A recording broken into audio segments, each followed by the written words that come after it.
श्यामपुर नाम का एक गांव था जहां पे सभी लोग खुशी खुशी रहते थे। मगर उसी गांव में एक चुड़ैल रात को निकलती थी और जो अपने घर से रात को बाहर निकलता वो चुड़ैल उसको मार दिया करती थी। तो इसीलिए रात को कोई उस गांव से बाहर नहीं निकलता था।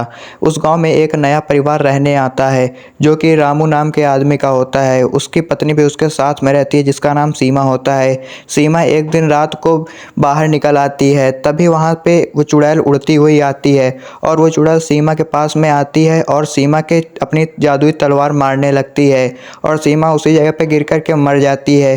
फिर वो चुड़ैल वहाँ से उड़ जाती है। फिर उसके बाद जब सीमा का पति रामू वहाँ पे आता है तो वो देखता है सीमा वहाँ पे मरी पड़ी रहती है। तो रामू उसी जगह पे रोने लगता है। तभी वहाँ पे एक आदमी गाँव का और आता है और वो वहाँ पे आकर के रामू से कहता है, क्या हो गया भाई, आप रो क्यों रहे हो?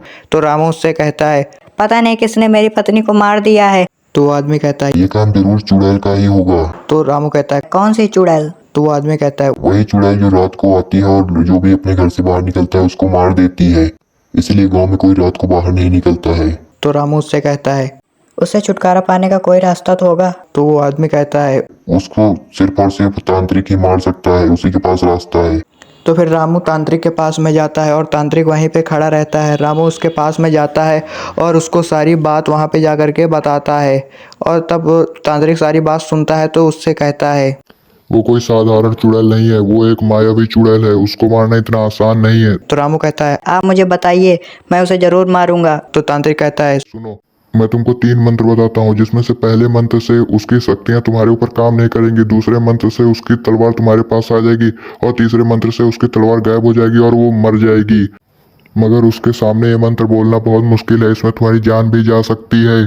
तो रामू कहता है, आप मुझे वो मंत्र बताइए।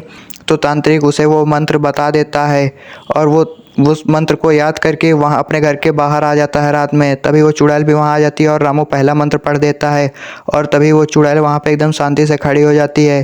फिर रामू दूसरा मंत्र पढ़ने लगता है और उसके बाद जैसे वो पढ़ता है वैसे ही उस चुड़ैल की तलवार रामू के पास में आ जाती है। उसके बाद रामू तीसरा मंत्र पढ़ने लगता है।